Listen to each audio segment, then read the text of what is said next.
Sontais, que seria ouvido nesta terça-feira, depois do ex-ministro Luiz Henrique Mandetta, vai falar amanhã. Na quinta-feira serão ouvidos o atual ministro, Marcelo Queiroga, e o presidente da Anvisa, Antônio Barra Torres. A sessão de hoje foi usada por Mandetta como forma de desgastar politicamente Jair Bolsonaro. O ex-ministro se colocou como porta-voz da ciência e procurou transferir culpas tanto para o presidente como para outras autoridades internacionais, até a OMS. Todas as recomendações as fiz com base na ciência, vida e proteção. As fiz em público, em todas as minhas manifestações de orientação dos boletins. Permita-me simplificar e pergunto se é isso mesmo, discordância de sua posição com a do presidente da República. Sim, senhor. Eu sou médico, senador. Eu não tenho... Naquele momento ali, era uma decisão fiz aqui no início, o presidente falou que a testemunha tem que falar a verdade. Só se promete, juro, prometo. Jurei na minha formatura, mas ali era um momento republicano, ali era um momento absolutamente, conversava com o governador do Ceará, com a governadora Fátima no Rio Grande do Norte, assim como conversava com o governador de São Paulo, todos eles para que nós fizéssemos aquilo que se esperava de união. Luiz Henrique Mandetta ressalta que nunca teve qualquer discussão com o presidente da República. O ex-ministro da Saúde dá a entender que Jair Bolsonaro se consultava com outros assessores e fala em constrangimento. Foram feitas reuniões de ministros, com a presença do presidente, em vários momentos, onde foi explanado e reexplanado. E eu, no dia 28 de março, senador, eu achei por bem escrever uma carta ao presidente da República. E o que a gente presenciava que era público, isso não é nenhuma novidade para ninguém, para os senhores, para a imprensa, enfim, é que havia, por parte do presidente, um outro olhar, uma outra decisão, um outro caminho que ele decidiu do seu convencimento, não sei se através de outros assessores, de pessoas que não estavam ali no Ministério da Saúde, mas do Ministério da Saúde nunca houve nenhum assessoramento naquele sentido de embasar aquelas medidas, pelo contrário, era muito constrangedor até para o ministro da Saúde poder ficar explicando se nós estamos indo por um caminho e o presidente estava indo por outro. Questionado sobre vacinas, Mandetta destacou que a imunização pode ser acelerada e citou uma campanha feita em 2020. Nós conseguimos antecipar um prazo com o Butantan para que não tivéssemos a coincidência de uma epidemia de gripe com uma epidemia de coronavírus. E nós aplicamos o recorde de 80 milhões de doses em 34 dias. Havendo necessidade, o SUS é o melhor sistema para aplicar as vacinas, basta tê-las. Mandetta destaca que o Brasil foi o país que comprou respiradores com o valor mais baixo em todo o mundo. O ex-ministro acrescenta que o governo atuou de forma correta na primeira onda do coronavírus. Passamos aquela primeira onda sem ter desassistência. Viver ou morrer é desígnio de Deus. Agora, dar a chance para a pessoa lutar pela vida é dever do Estado. Passamos a primeira dando essa oportunidade para as pessoas lutarem por suas vidas, por conta desses mecanismos, e gradativamente os estados e municípios fizeram as suas ações complementares. Durante a sessão da CPI, Mandetta defendeu inúmeras vezes a testagem em massa. Respondendo ao relator Renan Calheiros, o ex-ministro admitiu dificuldades. Ministro Mandetta, havia impedimento técnico para tanto? Não havia o teste. Não havia como você adquirir, era uma carência mundial. Nós fizemos um convênio com a Organização Pan-Americana de Saúde, com a OPAS, para, via intercedência com a OPAS, aumentar a produção. Ela nos solicitou 15 dias, nós entramos em contato com a Mundial da Saúde, nós fizemos licitações, lembrando que cada vez que se testa, os contactantes ficam em casa, os contactantes ficam em isolamento, com o protocolo, não é só a testagem, é coleta, testagem e após a testagem, as medidas referentes àquele teste positivo. Luiz Henrique Mandetta reitera que a doença começou no Brasil trazida pelos ricos e diz que o tratamento precoce deve ser comprovado. O ex-ministro da Saúde compareceu à CPI no Senado na condição de testemunha. Esse depoimento de Mandetta continua, inclusive nós seguimos acompanhando, ele ainda fala nesse momento no Senado, daqui a pouquinho a gente volta a acompanhar. Vamos à análise aqui dos nossos comentaristas, começando com Brasília, José Maria Trindade. Tá aí, né, Zé? Dada a largada, então, para a CPI da Covid, conforme esperado, com ataques aí do ex-ministro Mandetta ao presidente Jair Bolsonaro. Boa noite, Zé. E o primeiro alvo da CPI é o presidente Jair Bolsonaro, né? Muito boa noite, Vitor. Seja bem-vindo aí, desses dias merecidos de descanso. Obrigado, boa noite com o Padre Augusto, boa noite, Fiuza, boa noite, Ana, boa noite a todos. Olha, esse foi um depoimento teste para a CPI. Mostrou claramente que a oposição está em maioria no plenário, que o governo anda desorganizado, tem, como sempre, como toda a CPI, um apoio ali do próprio governo para nutrir os deputados, os senadores governistas de informações do próprio governo, sugerem perguntas, isso é natural, usual. Toda a CPI tem o lado do governo, a defesa, né, para evitar que a oposição possa criar mentiras durante o processo de CPI e que sejam transformadas em verdade. Então, o governo tem sim que apresentar perguntas e nutrir os senadores de informações do próprio governo. Tem também a participação de representantes da Polícia Federal, da Receita Federal, que são técnicos especializados exatamente em seguir o dinheiro, analisar ali o Tribunal de Contas da União também, analisar as contas e ver os preços e por onde andou o dinheiro.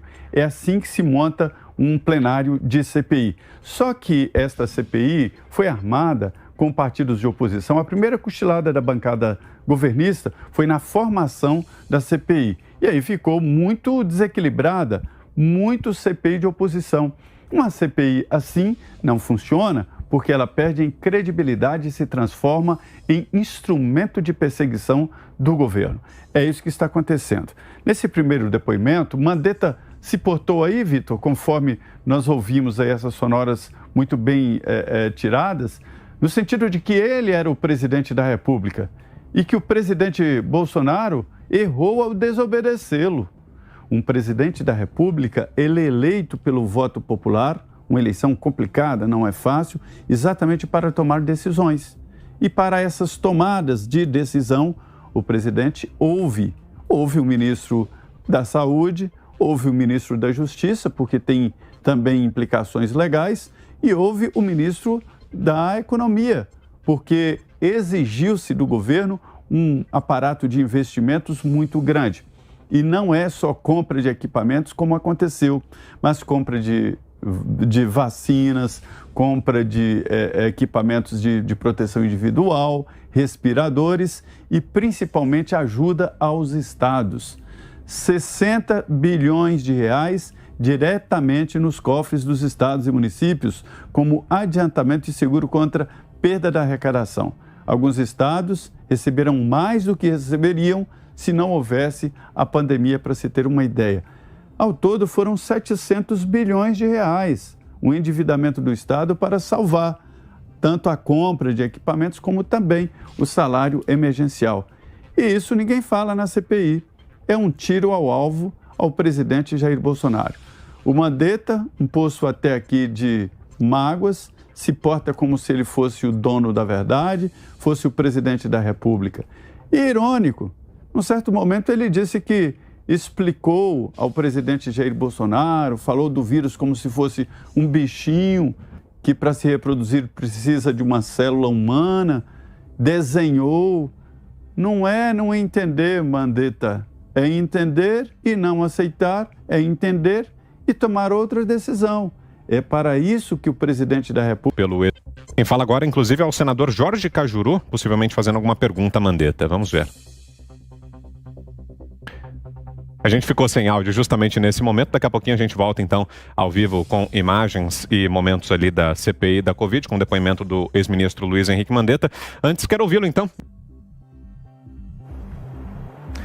Boa noite, Vitor Brown, bem-vindo de volta, saudade de você. Boa noite, Valeu, Fiuza. Maria Trindade, mestre Augusto Nunes.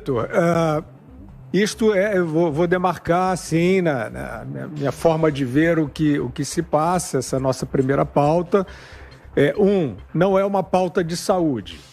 Não estamos falando de saúde, não tem nada a ver com saúde. É político, temos que falar. É traumatizado, porque está falando até agora o Mandetta. Quer dizer, ele passou ali quanto tempo, né? Mais de um mês entre o início da pandemia e a saída dele do cargo, falando pelos cotovelos. E ele era o ministro da Saúde, ele era o líder do enfrentamento à pandemia. Qual é a prestação de contas que o Luiz Henrique Mandetta pode nos trazer?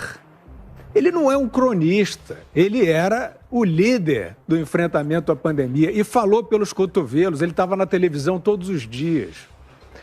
Ele, ato contínuo, contrariou as suas próprias diretrizes, ele defendeu um isolamento total entre as pessoas, na sociedade, e abandonou o cargo abraçado e beijando todo mundo e cantando samba numa boa, zombando do sofrimento das pessoas. Isso é uma zombaria, isso não é um adjetivo meu, não, é uma zombaria. Agora a gente vê ele citando o juramento de verdade para o Renan Calheiros. Olha, por isso que eu digo que é perda de tempo. Um personagem que agiu dessa maneira, de forma leviana, no seu cargo, tentando fazer oposição ao presidente durante uma pandemia. Agora, de fato, a única coisa que eu devo admitir é que ele está, pela primeira vez, no lugar certo. A CPI é um picadeiro e o Luiz Henrique Mandetta fez do seu cargo, durante uma pandemia, um picadeiro. Um palanque, né, de tragicômico, um humor mórbido. A gente viu lá as gargalhadas dele num ambiente aglomerado, né? Então, é esse personagem que depois apareceu sem máscara. Como é que a gente pode ver um personagem desse falando em juramento de verdade com o Renan Calheiros e achar que isso não é perda de tempo? Ele já falou pelos cotovelos quando ele tinha o cargo. E ele deu diretrizes erradas, essa do isolamento social. Ele ainda veio dizer agora que o lockdown foi mal feito. Ele não tem o menor compromisso com o que ele diz. E o que ele diz não tem o menor compromisso com a realidade. Então, ele defendia o isolamento, ele zombou da população ao proceder ostensivamente, porque a gente costuma colocar uma imagem dele aí dentro do ministério, mas teve na entrevista também, ele estava ali numa boa. Isso não sou eu que quero dizer, não. Isso está aí, essa imagem está aí. Se os senhores da verdade não tiverem caçado. A imagem está aí no YouTube para quem quiser ver. Ele se abraçando, ele está lá dando a coletiva, vem um cara por trás, abraça ele, beija. Ele está ali num palanque, fazendo tudo ao contrário do que ele dizia.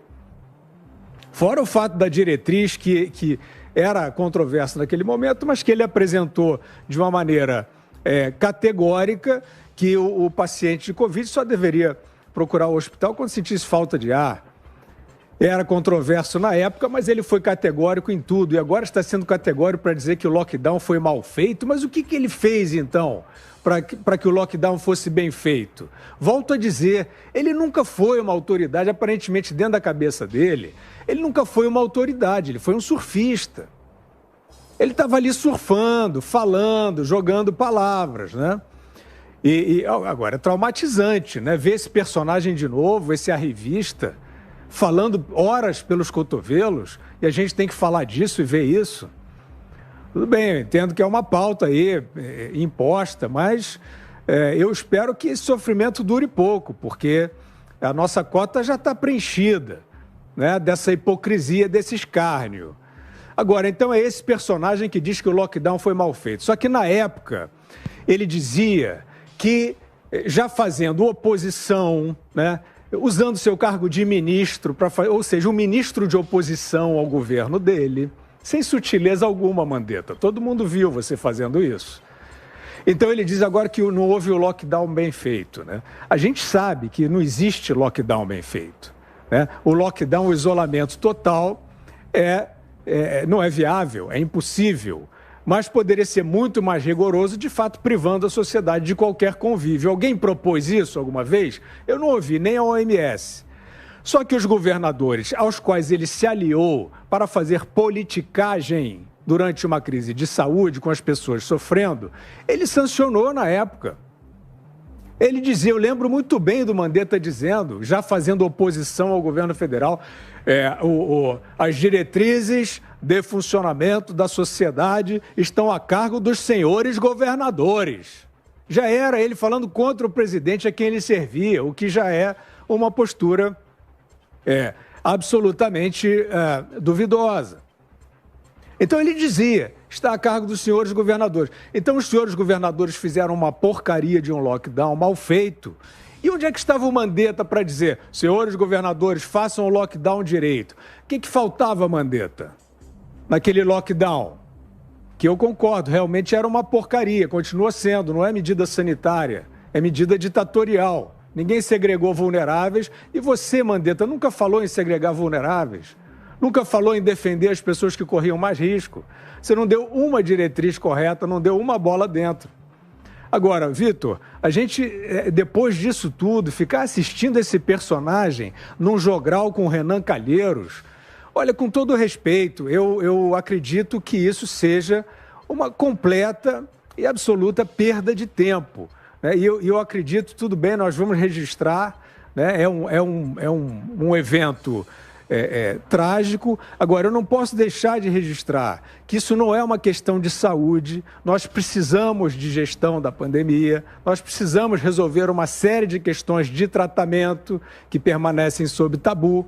Nós precisamos resolver uma série de questões sobre um bom distanciamento, questão dos transportes que não é resolvida. Nós precisamos resolver a dívida que o país está contraindo para socorrer quem tem fome. E nós estamos assistindo Mandetta falar pelos cotovelos de novo. Bom, e agora, assim como nós dissemos, continua o depoimento de Luiz Henrique Mandetta e vamos voltar então ao Senado para ouvir o ex-ministro. Sido atendida, não teria sido efetivado a reunião, teria sido Na época não tinha havido ainda esta entrevista do eu esqueço o nome, Fábio, secretário Fábio Weingarten. Eu disse, olha, isso daí é uma coisa que vocês deveriam pesquisar com essa Pfizer, pesquisar para saber se isso teve ou não teve, porque o não comprar da vacina em agosto, julho e agosto, para iniciar a vacinação em novembro, com um mix de vacina, nós não deveríamos ter comprado uma vacina, não, tinha que ter comprado 3, 4, 5, 6 marcas diferentes, nós não teríamos tido a segunda onda. Então, eu acho que isso daí é um ponto que vocês deveriam... muito importante. Eu acho que isso que o senador Cajuru deve estar chamando a atenção. Se isso daí não foi assim conduzido.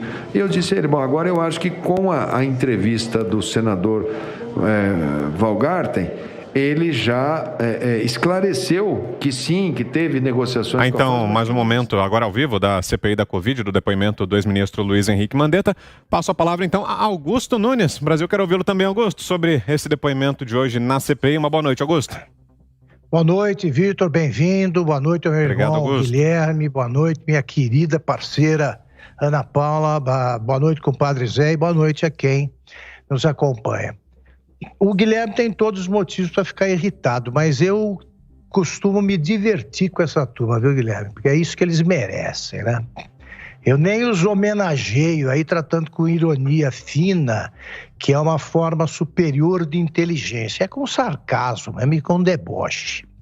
Essa é a primeira, e a gente tem o dever de fazer isso, porque os jornais amanhã vão dar seriamente esse negócio. E aí vão perder mais assinantes e tal. Mas a gente tem o dever de corrigir essa turma o tempo todo. Eu não me canso. Deixa eles falarem que levam o troco imediatamente, como levam aqui. É a primeira CPI da história que começa já com o relatório pronto. Renan Calheiros hoje disse, não, procura... Aqui a gente tem de procurar a verdade. Nossa obrigação é contar a verdade. Eu imediatamente escrevi um negócio parecido com, mais ou menos assim, olha, tomara que ele aproveite esse surto de sinceridade para confessar tudo o que fez. Dirija-se à delegacia mais próxima e conta tudo. Aí sim, a CPI vai ser proveitosa. Porque o que ele está preparando? O que ele já preparou? É um relatório que vai dizer que o Jair Bolsonaro é genocida, que matou 500 mil pessoas, todas as mortes que ocorrerem serão atribuídas a ele. Que ele é um homem que busca a verdade e que por isso não investigou o filho, porque o filho só poderia ser honesto já que foi educado por um pai chamado Renan Calheiros. Portanto, não rouba. Não rouba. Né? É como o pai. Nunca roubou, nunca foi fazendeiro do ar, nunca inventou rebanhos imaginários, né? Nunca. Então, tá aí o Renan que combina com o depoente Mandetta. Mandetta, quando se referiu, tentou explicar a cena sempre evocada pelo Guilherme aqui da despedida dele do Ministério, ele falou que a equipe era muito carinhosa, né? Eles tinham muita integração, carinho, então aquilo foi um arroubo, né? Momentaneamente eles esqueceram esse negócio de máscara e tal, que ele tanto pregava e tal. Ele agora mesmo chamou o Fábio Weingarten de senador. Ele está ali piradão e à vontade, porque o Zé Maria tem razão. Tem de se preparar melhor o pessoal do governo para não esquecer de dizer, isso até foi lembrado nesse depoimento, mas o pessoal tem que ser mais duro com ele. O Mandetta disse que não havia problema nenhum com a realização do carnaval, um mês depois de informado aí de saber que a pandemia poderia assumir as proporções que assumiu. Ele era o ministro. Não, carnaval tudo bem, como vários governadores.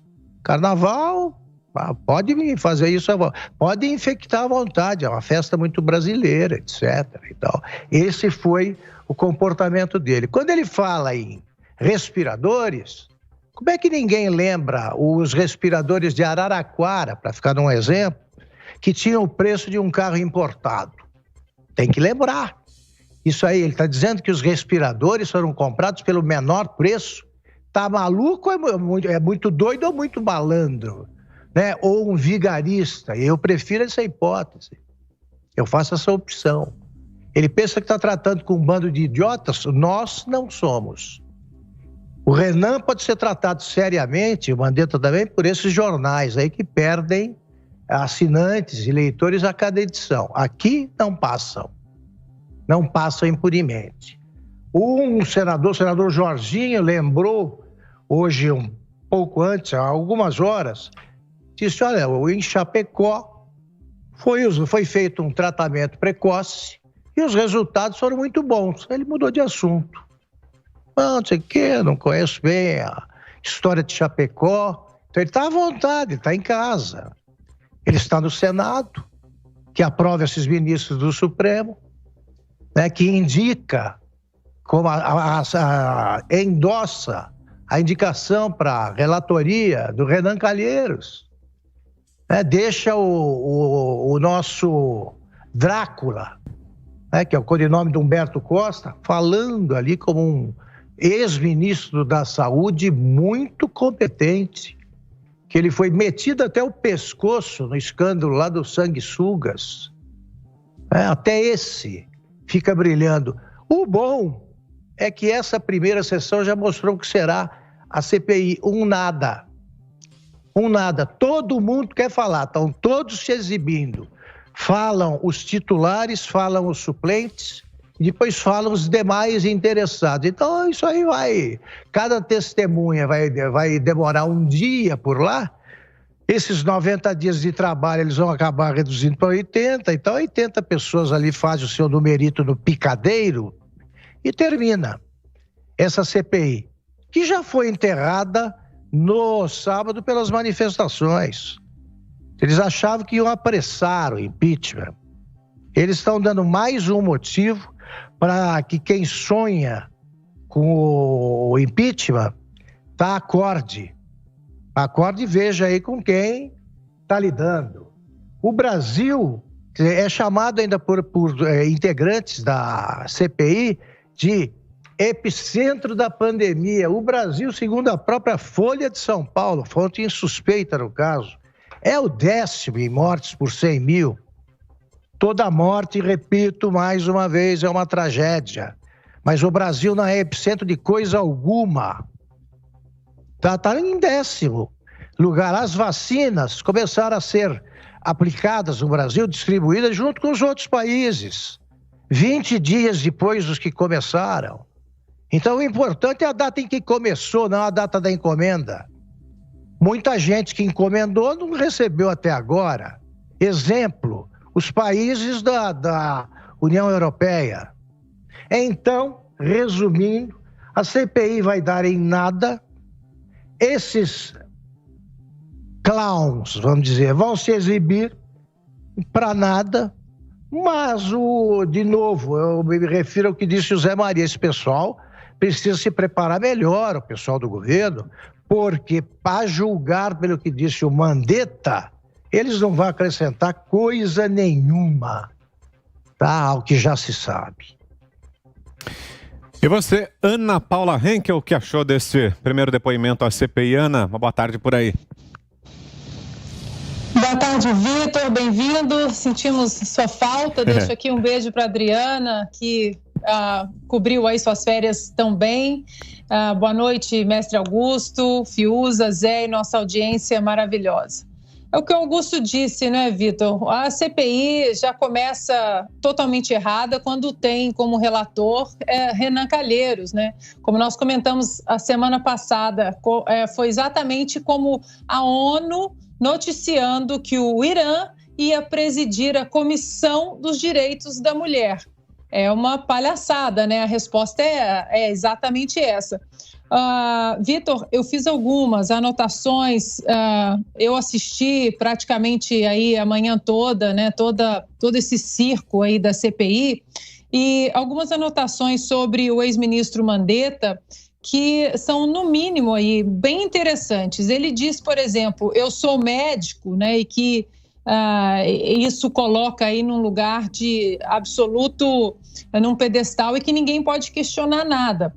A gente tem que lembrar que Mandetta, ele seguiu aí de uma maneira praticamente sem mudar uma vírgula as instruções da OMS, a OMS que vem errando de uma maneira consistente dentro dessa pandemia, primeiro em relação ao uso de máscaras, em relação como o contágio do vírus, no começo, em fevereiro de 2020, a OMS disse que não havia perigo de contágio humano, né? Pessoas passando para pessoas. E o Mandetta seguiu à risca aí as instruções da OMS, que cometeu vários erros durante a pandemia e nunca se retratava, né? O interessante é isso.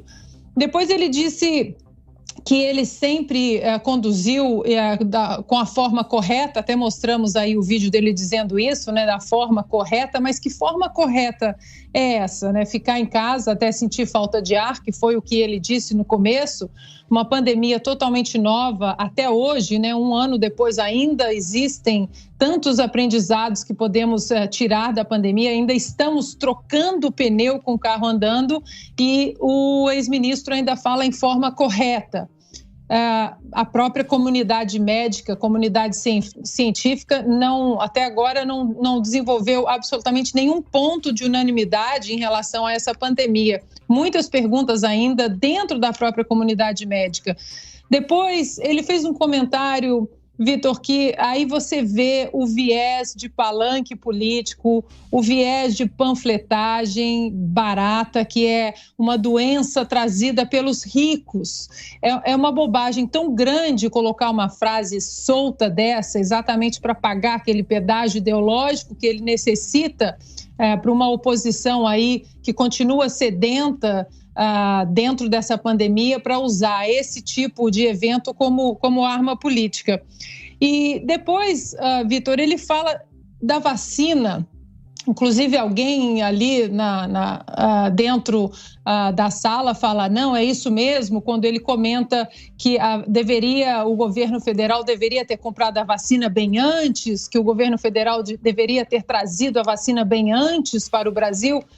Vitor, não custa a gente lembrar que os Estados Unidos, que tem fabricação própria da vacina, começou a vacinar dia 14 de dezembro. No final do ano de 2020, os Estados Unidos, uma grande potência econômica que tem a sua fabricação da vacina, começou a vacinar só na segunda quinzena de dezembro. Como que o Brasil compraria vacina em agosto, em setembro, se nem os Estados Unidos tinham vacina? E para terminar esse meu primeiro comentário, Vitor, também lembrar que ele diz do uso da cloroquina ali empurrado, né, dizendo mais uma vez, colocando na conta do presidente o ônus da cloroquina, da confusão da cloroquina. E aí eu quero chamar a atenção para o senador Heinz, né, do Rio Grande do Sul, que aí ele mostrou os vários estudos sobre a hidroxicloroquina, né? Inclusive ele comentou que existe ali uma tentativa, mostrou que o Mandetta estava tentando aplicar uma tentativa de assassinato de reputação a renomados médicos no mundo inteiro. Não custa a gente lembrar também, Vitor, que na doença ali no H1N1, o próprio Tamiflu foi usado off-label, ou seja, foi usado fora da bula, mais para frente, no futuro, depois que ele veio a ser constatado cientificamente que era um bom remédio para o H1N1. Mas durante, né, a crise ali do H1N1, o Tamiflu foi usado off-label, como a ivermectina, a cloroquina vem sendo usada. Então, Vitor, mais uma vez, um palanque político, essa CPI não vai dar em nada. Eu estou com o Augusto que a gente tem que assistir e rir, porque realmente dali a gente vê que mais uma vez um evento que deveria, já que está acontecendo, que deveria ser levado a sério, vai se tornar mais uma vez um palanque político barato, cheio de platitudes vazias. Bom, e esse depoimento, claro, é o tema da nossa enquete desta terça-feira. A pergunta hoje é a seguinte: você acredita que o ex-ministro Mandetta usou o depoimento à CPI para desgastar politicamente o presidente Bolsonaro? Sim, usou ou não? Não usou. São as opções de resposta e você vota lá no portal da Jovem Pan. É só acessar www.jovempan.com.br. Nossa pergunta já está no ar e daqui a pouquinho, no final do programa, a gente traz os resultados. E senadores governistas e da oposição bateram boca sobre cronograma de trabalho da CPI da Covid. Os apoiadores do presidente Jair Bolsonaro alegam que as investigações aos repasses de recursos a estados e municípios deveriam estar entre as prioridades. Um requerimento foi apresentado para que se alternem depoimentos em relação à conduta federal e o uso de verbas pelas unidades da federação. Os senadores Ciro Nogueira, do Partido Progressista, e Randolfo Rodrigues, da Rede, discutiram. Tá tranquilo, não precisa você ficar desesperado no nome deles, não. Eu não estou desesperado. Desesperado está o senhor que quer encobrir o desvio dos governadores. Não. Eu sou oposição ao governador do meu estado. Mas não parece. Eu sou oposição ao governador do meu estado. Ô, tropa de choque atrapalhada, homem. Vamos pro Supremo Tribunal Federal para tentar obstruir. Toda vez. Parece que tem uma coisa pessoal contra o relator. Toda vez tem uma paixão aí pelo relator, homem. Toda vez ficam querendo questionar os trabalhos do relator. Em meio às divergências entre Ciro Nogueira e Randolfo Rodrigues, o presidente da CPI tentou acalmar os ânimos. O senador Omar Aziz, que comanda os trabalhos, destacou que a comissão não vai se omitir em investigar os repasses aos estados. Basta dizer que o Brasil é o único país do mundo, desde a Somália até a Suécia, o país mais infeliz e atrasado do mundo, até o mais adiantado do mundo, que ostenta a regra de que o réu condenado somente poderá ser preso após trânsito e julgado do seu processo. Não existe nenhum precedente no mundo, nenhum país do mundo adota esse regime. E quem apareceu ali, na verdade, não foi o senador Omar Aziz, a gente mencionou a declaração dele, mas, se eu não me engano, é o Modesto Carvalhosa, o advogado Modesto Carvalhosa, quem apareceu ali. Foi um outro vídeo ali que foi disparado. Mas durante a sessão, o senador Omar Aziz comunicou, conforme nós dissemos, que Eduardo Pazuello não iria comparecer à oitiva marcada para esta quinta-feira. A ausência foi justificada pelo contato que ele teve com 2 assessores com coronavírus e a senadora Elisiane Gama ironizou. Lembrando exatamente isso, né? Que vai ser máscara para o shopping, não pode vir para a CPI. Eu acho que nós precisamos focar aqui na política nacional. Nós temos o SUS, o Sistema Único de Saúde, que tem que ser valorizado, tem que ser prestigiado e precisamos estar trabalhando nessa direção, até porque ao final os encaminhamentos, independente de indiciamentos, nós também teremos os encaminhamentos com boas propostas para o Brasil. Elisiane Gama, do Cidadania, não faz parte da CPI, mas qualquer senador pode se inscrever para participar de oitivas depois das falas dos titulares. Antes do depoimento do ex-ministro Luiz Henrique Mandetta, o relator Renan Calheiros, do MDB, avisou que não iria aceitar provocação dos colegas. Antes do depoimento de Luiz Henrique Mandetta, o relator avisou, então, que não iria aceitar a provocação. Vamos ver. Em meu nome, como relator, fazer uma autocrítica, pedir desculpas e dizer que hoje eu estou demonstrando, e serei assim em todas as reuniões dessa comissão parlamentar de inquérito, eu não vou de forma nenhuma aceitar a provocação de amigos e de companheiros.